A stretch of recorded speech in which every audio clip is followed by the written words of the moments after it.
Hello everybody, I'm Manorama and I want to welcome you to this Sanskrit Studies and Luminous Soul session. Welcome, welcome. Today I want to work with you all in a Yoga Sutra chapter 2, 14. So 2.14. That's going to be the sutra we're going to focus on. I've got it on the board. You can write it down in your book. Here we go. It says, Te halada paritapa. Say that part. Te halada paritapa phala. Phala. Te halada paritapa phala.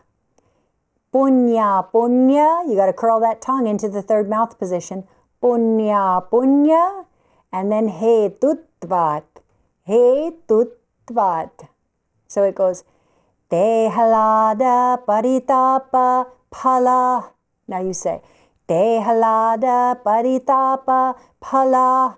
Punya, punya. He tutvat. Punya, punya. He tutvat. Te halada paritapa phala.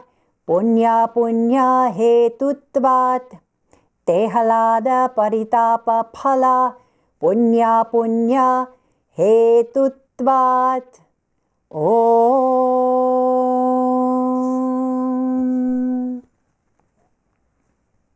And I'm going to read the meaning. This is from a translation that I highly recommend, which you can get on the site, by Shri Brahmananda Sarasvati, and that is his translation and commentary of Yoga Sutra. So, Sutra 2.14.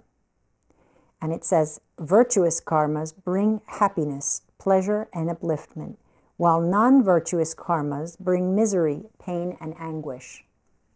I'll read it again.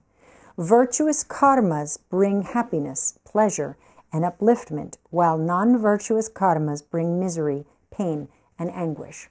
So how do we get to work with this sutra in a way that we can actually practice it and have it have meaning within the context of our lives, right? So when we engage actions that are in the service of the world, it brings upliftment to our spirit. And when we engage actions that are primarily selfish in nature, the yogis remind us that this will kind of lower our energetic field and lower our capacity. So one of the things that you want to do this week is just contemplate that and actually ask yourself, what can I do this week in the service of others? What can I do? This is your question that you could write down. What can I do in the service of others? Not in the service of others for myself, but in the service of others. And you don't have to be this perfectly altruistic person to work with this sutra, but you say, well, I want to sort of elevate karma in my life. You've heard me talk about this before, that karma is a field of energy. So how can I bring, a more elevated experience? Or as Shri Brahmananda Sarasvati had a way of saying it, he said, the virtuous karmas, they bring us happiness. He says they bring us pleasure, they bring us upliftment. And so how can we bring upliftment in our lives? Well, we can engage action. That is the concept of karma. We can engage action in such a way that we are, as I said, serving others. And it's not serving others and not thinking about yourself at all, but it's looking after yourself and looking for ways in which you can be of a great support to others. And you could start with small actions, medium actions, or very big actions. It's up to you, right?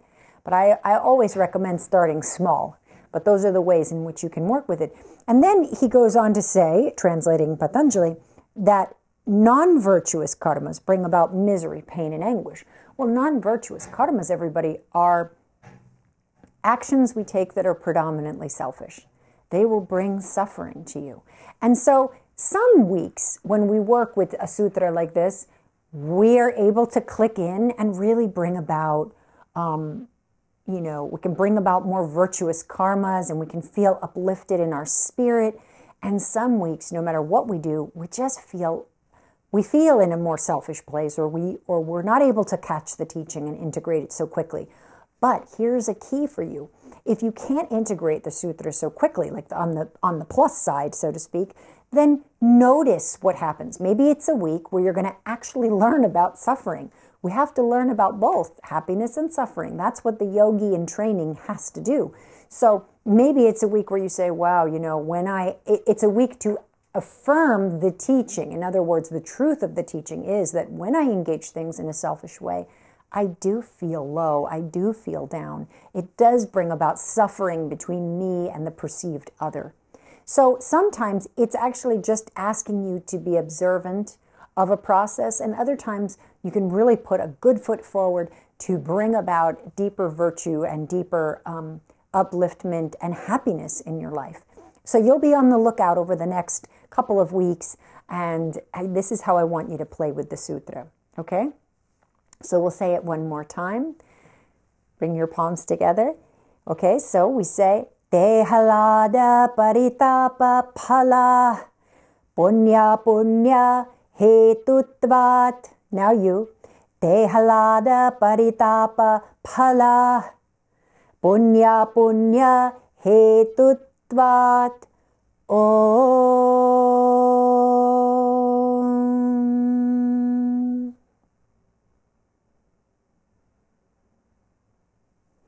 Thanks so much for joining me. Be blessed, everybody. Have fun working with this. Fun means be open, be in a place of curiosity and growth. Lots of love, everybody.